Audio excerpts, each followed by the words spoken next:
हम लोग इस धरती पर आए हैं। हम लोग जीवन यापन करने के लिए अपने पास बहुत कुछ रखते हैं और रखना भी चाहिए, क्योंकि हमें जीवन यापन करना है। हम बहुत मेहनत से धन कमाते हैं, बहुत सारा। हम बहुत मेहनत से घर बनाते हैं अपने को खुद को रहने के लिए और अपनों को रखने के लिए, मतलब हमारे अपने रहते हैं। हमारे जीवन में जो कुछ भी हम करते हैं, जो कुछ भी हम करते हैं, वो हम दूसरों को कहीं ना कहीं तरीके से लाभ जरूर पहुंचाते हैं। हमने धन कमाया तो हम सिर्फ अपने लिए धन नहीं कमाते हैं, हम अपने परिवार के लिए, अपने बच्चों के लिए, सभी के लिए धन कमाते हैं। उनसे उनको भी फायदा होता है।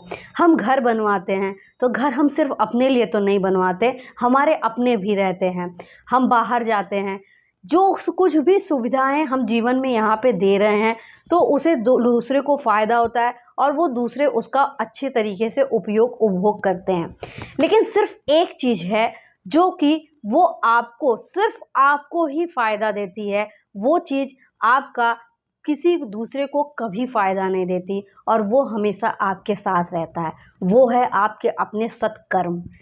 जो आपके सत्कर्म होते हैं, सत्कर्म क्या, अच्छे कर्म, बुरे कर्म, कर्म, जो आपके कर्म होते हैं वो सिर्फ और सिर्फ आपको ही लाभ पहुंचाते हैं अगर वो सत्कर्म है, और अगर सत्कर्म नहीं है तो वो आपको ही हानि पहुंचाते हैं।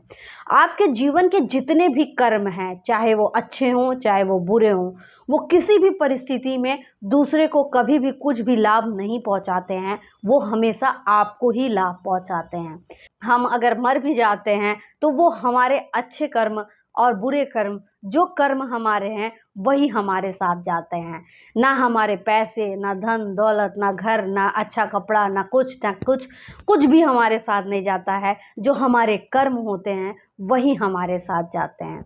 इसीलिए अपने जीवन में उस चीज़ को तो बहुत ज़्यादा वरीयता दीजिए, बहुत वैल्यूबल मानिए, जो हमेशा आपके साथ रहेंगे और आपके साथ ही जाएंगे। इसीलिए अपने जीवन में हमेशा अपने कर्म पर ध्यान दीजिए, दूसरे के कर्म पर नहीं, अपने कर्म पर ध्यान दीजिए। दूसरा आपके साथ क्या कर रहा है, क्या नहीं कर रहा है, क्यों कर रहा है, ये सब बहुत ज़्यादा सोचने से बेहतर है आप उससे अपना बचाव कीजिए, अपने आप को आगे बढ़ाइए और अपने कर्म को ध्यान दीजिए, अपने कर्म को निरंतर करते जाइए। आइए खुद खुश रहते हैं, दूसरों को भी खुशियाँ देते हैं, खुद आगे बढ़ते हैं, दूसरों को भी आगे बढ़ाते हैं। Thank you so much.